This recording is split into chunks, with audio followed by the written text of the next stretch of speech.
So in the last 3 chapters he says he wants to tell us how to walk worthy of that calling. Well, he starts to tell us how to do this in chapter 4 verse 2 when he says, with all humility and gentleness and patience, bearing with one another in love, and endeavouring to keep the unity of the Spirit in the bond of peace. So here are some of the ways you can walk worthy of the Lord. Gentleness. Does being gentle mean being weak? Well, the answer is no. The term used here in this passage is a word that means strength under control.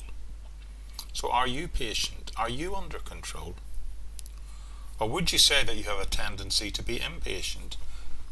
I believe we're all impatient sometimes to greater or lesser degree. Does that describe you? Are you impatient and intolerant sometimes? And sometimes can you get irritated easily?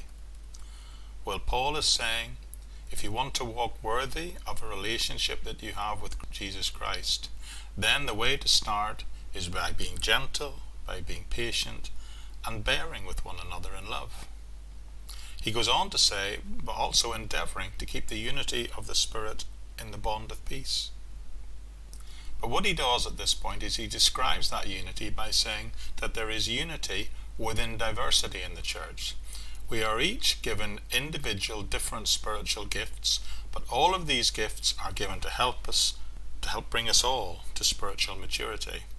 And that's what he's going to start talking about in chapter 4 onwards. So we have unity when we keep in mind what our purpose is, what we're all trying to achieve together, which is obviously to reach out to other people with the good news of Jesus, but also individually and collectively to become more spiritually mature. When we lose sight of these as our main goals, then division creeps in. So he is simply saying that we should walk in unity, striving together towards achieving spiritual maturity.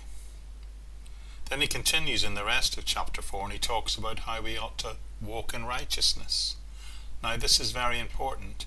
The Christian life is all about getting rid of those bad things, the bad habits, the vices so to speak, and putting on good things, adding into our lives spiritual values and virtues.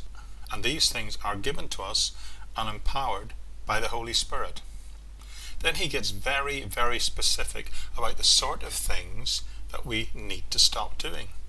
Things like lying, anger, stealing, and speech that hurts other people, any form of malice. Get rid of everything, he says, that doesn't honour the Lord. There is practical advice here, like dealing with anger before you go to bed at night, or working so that you can pay your own way and have something to give to help support others. But also he talks extensively about using your tongue, using the words that come out of our mouths to build people up by being gracious and not tearing people down. He also talks about walking in love, and that passage, that section of how we should walk takes us up to halfway through chapter 5. The point here is that if God is love, then we ought to be imitating him by our walk through life. Living the kind of life that consists of giving of ourselves to others rather than being self-indulgent. Most people live only for themselves. They're selfish, self-centered, self-serving, and self-indulgent. This book teaches that we ought to be, instead of those things, we should be self-sacrificing. We ought to be living for the Lord by serving others. Interesting, this passage also talks about humour.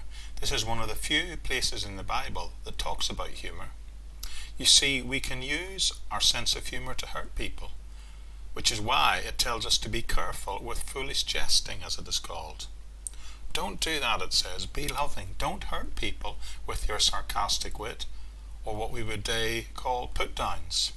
Rather, be kind and gracious to one another. Walk in the light, it says. Don't walk in the darkness. These are just metaphors for living the way God expects us to live, and not walking in those old sinful ways. We are to walk in spiritual truth and to walk in wisdom, we are told. And if we do that, there will be great joy in our lives. There will be the opportunity to serve other people by submitting our lives to the Lord in order to support one another. At this point, the tone of the letter changes, and the word walk is never used again. The first 3 chapters were all about calling us to have a relationship with Jesus Christ. The second 3 chapters are saying this is the way we should live in the light of that calling, and he's used the word walk as a figure of speech for how we should live. We are to live in unity, live in righteousness, love, light and wisdom. Now folks, let me tell you something. I didn't become a Christian until I was 17 years old, and I have taught through this book and the book of James, which covers very similar themes in many times in my life.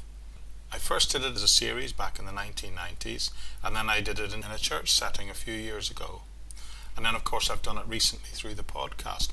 I've spent nearly 50 years of my life now studying the Bible, trying to figure out what in the world the Christian life is all about. I have preached or studied at length every book in the New Testament. And over the 7 years from 2005 to 2012, I covered the entire Old Testament in my private study time. And if I was to take everything I've learned and put it all together, this is what I believe living the spiritual life is all about. So let me conclude by telling you what I believe it really means to live the Spirit-filled life.